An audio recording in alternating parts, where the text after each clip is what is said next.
వి gold trusted gold buyers మీరు తాకట్టు పెట్టిన బంగారాన్ని విడిపించి ఈ రోజు ఉన్న మార్కెట్ ధరకు కొనబడును. ఇక మీదట నేను ఎప్పుడూ నీ కళ్ళలో నీళ్లు చూడకూడదు, సరేనా? రే, అమ్మాయికి తీపి తినిపించు.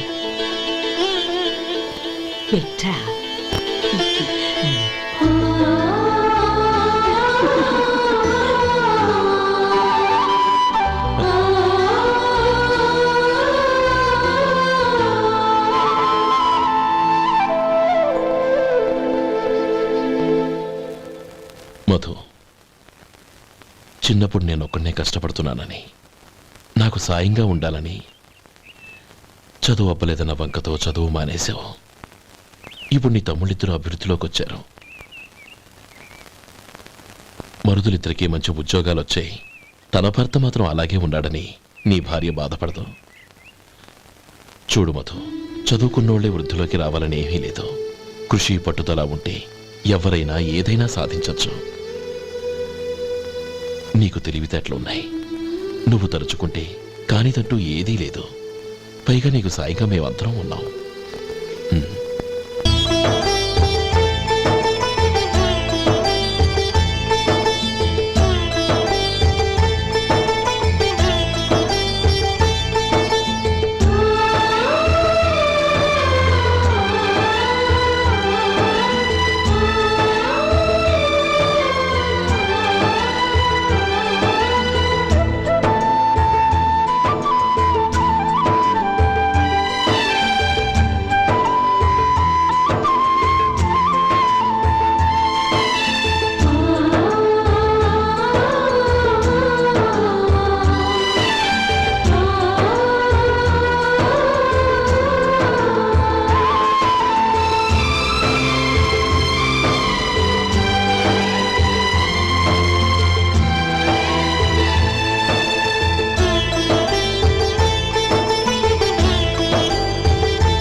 రా బాబు రా. నమస్కారం అండి. వచ్చే వారి నుంచి 100 పచ్చడి బాటిళ్లు 100 మసాలా ప్యాకెట్లు ఎక్కువేయండి. అలాగేనండి. మార్కెట్లో మీ ప్రోడక్ట్స్ మంచి పేరు వచ్చింది. చాలా సంతోషం అండి. వస్తానండి. Best of luck.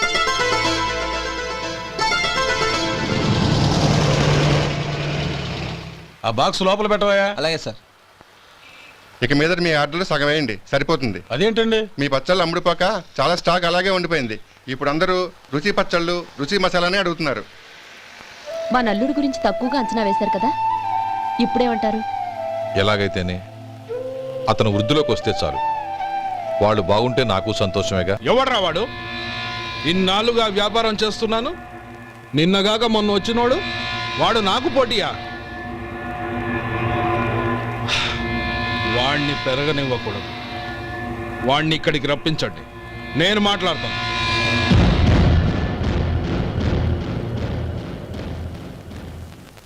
నమస్కారం అండి. రమ్మన్నారంట?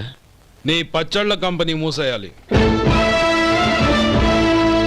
నీకెంత కావాలి? 5 లక్షలు ఇస్తాను. చాలా? 5 లక్షలు కాదు, 50 లక్షలు ఇచ్చినా నా కంపెనీ మూయడం జరగదు. బాగా ఆలోచించుకొని చెప్పు. ఈ వ్యాపారంలో పుట్టి పెరిగినోడ్ని, నాతో పోటీ పడకు. నా చేతి కింద 6,000 మంది పనిచేస్తున్నారు. ఆంధ్ర మొత్తం నాకు బ్రాంచులు ఉన్నాయి. నేనే మార్కెటింగ్ చేయలేకపోతున్నాను. ఆఫ్టర్ ఆల్ ఒక కుటీర పరిశ్రమలా పెట్టుకొని నువ్వెలా మార్కెటింగ్ చేయగలవు? 6,000 మంది వర్కర్స్ని పెట్టుకుని ఆంధ్ర మొత్తం బ్రాంచీలున్న మీరే నా కంపెనీ చూసి భయపడుతున్నారంటే నా సరుకుల నాణ్యత ఉందనేగా. ఆ నాణ్యత ఉన్నంత వరకు నాకెవరూ పోటీ కాదు. ఈ ప్రపంచంలో నేను ఎక్కడైనా మార్కెట్ చేయగలను. వస్తాను.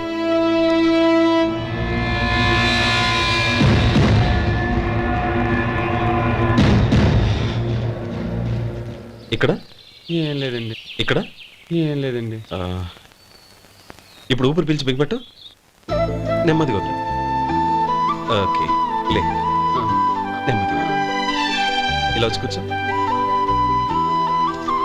ఏం లేదు, మామూలు కడుపు నొప్పే. ఈ టాబ్లెట్స్ 3 రోజులు వాడు. ఎలా వాడాలో ఇందులో రాశాను. Token number 29. ఏమన్నారయ్యా? టౌన్ డాక్టర్ భయపెట్టేశాడు, ఆపరేషన్ అది ఇదని. కానీ ఈ డాక్టర్ బాబు ఏమీ లేదని చెప్పాడు. అలాగా? ఈ బాబు 10 కాలాల పాటు చల్లగా ఉండాల. రైసొంటి రే, భగవంతుడి దయ వల్ల తమ్ముడు హస్తవాసి మంచిదని అప్పుడే పేరొచ్చిందిరా. తమ్ముడిని దగ్గరుండి జాగ్రత్తగా చూసుకో. పని హడావుల్లో పడి వేళకి భోంచేయడము. అబ్బే అదే లేదన్నయ్యా. 1 గంటకల్లా పేషెంట్ కట్టు, భోజనం పెట్టు. అది అలా జాగ్రత్తగా చూసుకో. నేను చూసుకుంటాను కదన్నయ్యా, నువ్వు వెళ్ళు. ఆహా.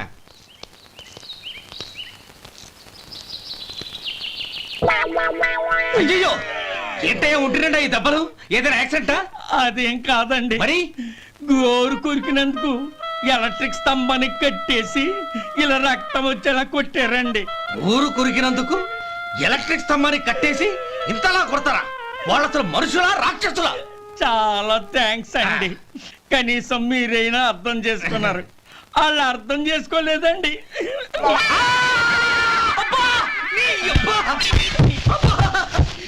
గోరు కొరకడం అంటే ఇదా? నిన్ను కొట్టడం కాదురా, నిలువురా నరికేయాలి. ఈ అబ్బా సెప్టిక్ అవుతుందో ఏమిటో. మన 2 ఊర్ల పొలిమేరలో ఉన్న ఈ మల్లికార్జున స్వామి వారి దేవాలయం జీర్ణదశలో ఉందన్న విషయం మీ అందరికీ తెలుసు. ఇన్నాళ్ళు మీ ఊరు వాళ్ళు పట్టించుకుంటారని మా ఊరి వాళ్ళు, మా ఊరి వాళ్ళు పట్టించుకుంటారని మీ ఊరి వాళ్ళు దీన్ని ఇలా వదిలేశారు. ఈ గుడి మీ ఊరికి ఎంత ముఖ్యమో మా ఊరికి అంతే ముఖ్యం. కాబట్టి మన ఇరు గ్రామ ప్రజలు కలిసి దాన్ని బాగు చేయించి కుంభాభిషేకం చేయించాలనే సదుద్దేశంతో ఒక కమిటీని ఏర్పాటు చేశాం. ఈ కమిటీలో 2 గ్రామాలకు సంబంధించిన ప్రముఖులు ఉన్నారు. కమిటీ ప్రెసిడెంట్గా ఎవరిని ఎన్నుకోవాలనే విషయంలో శ్రీ గోపాలరావు గారి పేరు, శ్రీ లక్ష్మీపతి గారి పేరు పరిశీలనలోకి వచ్చాయి. అందువలన మేమందరం బాగా ఆలోచించి తర్జన భర్జనలు చేసిన మీదట శ్రీ గోపాలరావు గారే అన్ని విధాలా ప్రెసిడెంట్ పదవికి అర్హులని ఈ కమిటీ నిర్ణయించడం జరిగింది.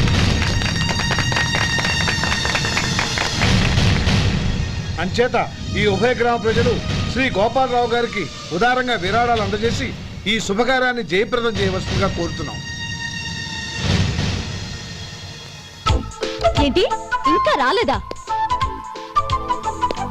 ఏంటయ్యా, టైం 10 అవుతోంది. బోర్డు మీద 10 గంటలను రాసింది. మీ డాక్టర్ ఇంకా రాలేదు. అసలు మీ డాక్టర్ కి టైం సెన్స్, పంక్చువాలిటీ ఏమైనా ఉన్నాయా? ఇంతకీ మీరెవరండి? నేను డాక్టర్ అమ్మని. ఓహో, మీరు డాక్టరేనా? డాక్టర్ అంటే డాక్టర్ని కాదయ్యా, డాక్టర్ని చేసుకోబోయేదానని అర్థం. ఓహో, అవును, నువ్వెవరు? నేను ఇక్కడ టోకన్ ఇస్తూ ఉంటానులేండి. తప్పుకో, తప్పుకోవయ్యా. అవును, మీ డాక్టర్ కి ఎవరో అన్నయ్య ఉన్నాడంట కదా, ఎలాంటోడు? ఎలాంటోడంటే అదేనయ్యా, చాలా కోపిస్తని విన్నాను. ఎందుకని అడుగుతున్నారు? ఎందుకంటావేంటయ్యా? ఆ అన్నయ్య మాట వినగానే మీ డాక్టర్ గడగడా వణికిపోతాడు. అసలు డాక్టర్ చదివే తమ్ముణ్ణి అలా భయపెట్టచ్చా? తప్పు కదా? తప్పేనండి. కాని కాని నాకు మీ డాక్టర్ కి పెళ్ళవని ఆ అన్నయ్య సంగతి అప్పుడు చెప్తాను.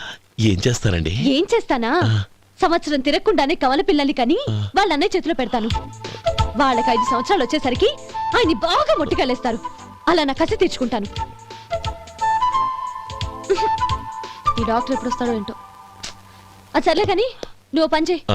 మీ డాక్టర్ రాగానే నేను వచ్చి వెళ్ళానని చెప్పు.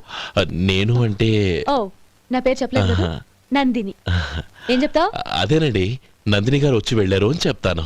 గుడ్, పైకొస్తావు.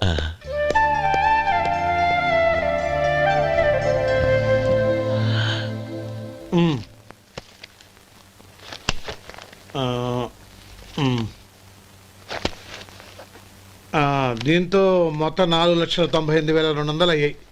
పోతే నువ్వు ఇచ్చినంత ఇవ్వలేకపోయినా ఈ దైవకార్యానికి నా వంతు చంద 1800. దీంతో మొత్తం 5 లక్షలు పూర్తయ్యాయి. సరేరా, నేను ఈ డబ్బు తీసుకుని పట్నం వెళ్ళి బ్యాంక్ లో వేసొస్తాను. అలాగే, నేను నీతో వద్దాం అనుకున్నాను రా, అనుకోకుండా సాయంత్రం ఇన్స్పెక్షన్ వచ్చింది. పర్వాలేదులే, వెళ్ళొస్తాను.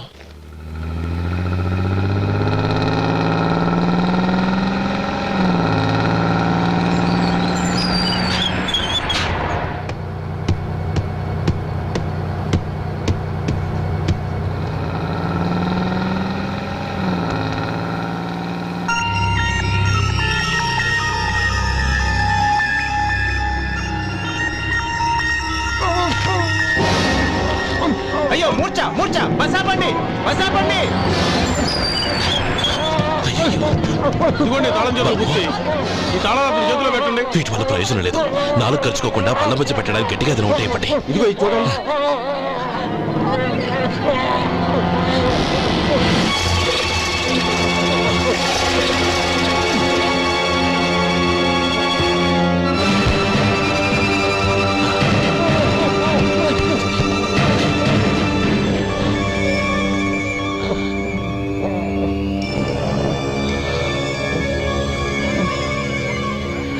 మీరు వెళ్ళి మీ సీట్లో కూర్చోండి.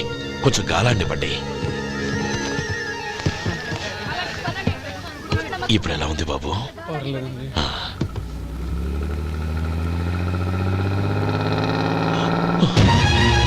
అయ్యో, నా బ్యాగ్ ఎవరైనా చూసారా? అందులో 5 లక్షలు ఉన్నాయి. నా బ్యాగ్ వెంటనే బస్ ఆపండి. ఎవరిని కింద దిగవద్దు. అందరినీ చెక్ చేయండి. నా అంచనా తప్పు కాలేదు. వాడి మంచితనమే వాడిని దెబ్బకొట్టింది. మన వాళ్ళని పంపించి గుడి తాలూకు డబ్బు కొట్టేశాడని పోలీస్ కంప్లైంట్ ఇవ్వండి. ఇప్పుడు ఆ స్టేషన్లో ఎస్ఐ వాడి తమ్ముడే. వాడే వెళ్ళి వాడి అన్నయ్యని అరెస్ట్ చేసి వీధుల్లో నడిపించుకు తీసుకురావాలి. అది నేను కళ్ళారా చూడాలి, మనసారా సంతోషించాలి. అయ్యో గోపాలం గారు, గోపాలం గారు, మీరు దేవస్థానం సొమ్ము దొంగిలించారని ఎవరో పోలీస్ కంప్లైంట్ ఇచ్చారంట. మిమ్మల్ని అరెస్ట్ చేయడానికి మీ తమ్ముడు గారు వస్తున్నారు.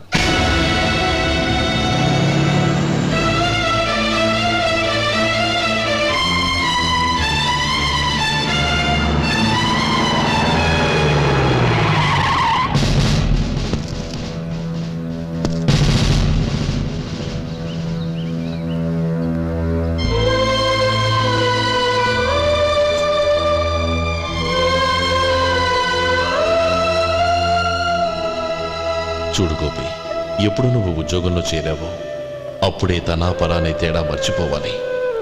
నేరం చేసిన వాడు నీ తమ్ముడైనా అన్నైనా సరే శిక్షించాల్సిన బాధ్యత నీది. అదే నువ్వు నీ ఉద్యోగానికి ఇచ్చే గౌరవం.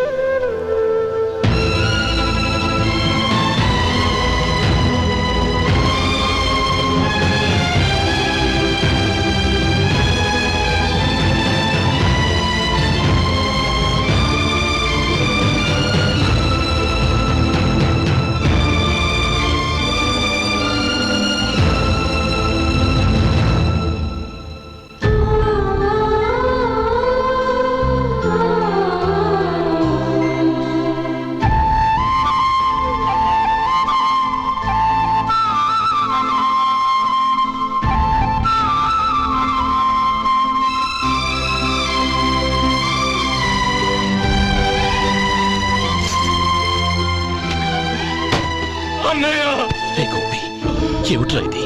నన్ను క్షమించన్నయ్య. నేను కోరి ఉద్యోగుల చేరిన మాట నిజమే, కానీ ఇలాంటి పరిస్థితి ఎదురవుతుంది అనుకోలేదు. నా ఒంట్లో ప్రతి రక్త పట్టు నీ భిక్షనన్నయ్య. నిన్ను అవమానపరిచి ఉద్యోగం నిలబెట్టుకునే బదులు నా ప్రాణాలను వదులుకుంటారు, కానీ ఈ పని మాత్రం నేను చేయలేనన్నయ్య.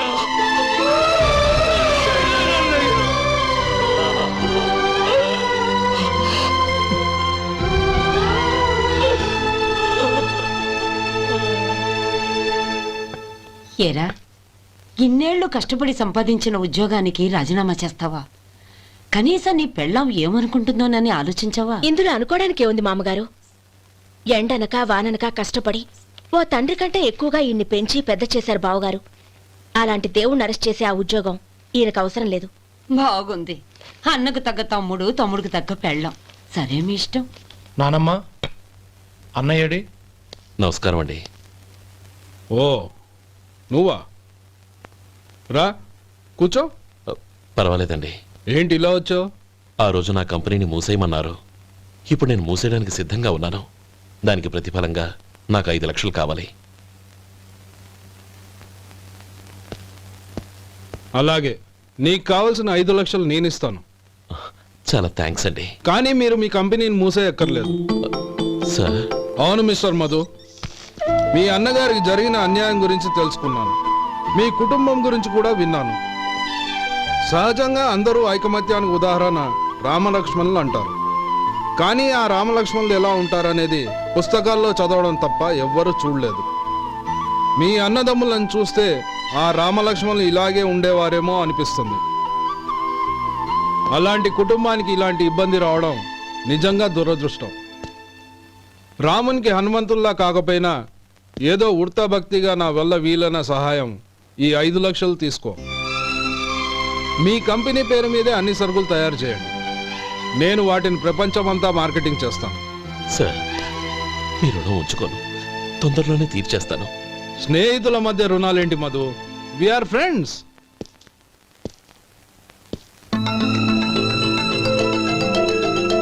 ఏంటే అక్కడ ఆగిపోయావు? రా. నువ్వు మీ అన్నయ్యని అరెస్ట్ చేయడానికి అట్టెళ్ళావు, ఆయన లొంగిపోవడానికి ఇటు వచ్చారు. అవును, యూనిఫామ్ చేత్తో పట్టుకొచ్చావేంటి?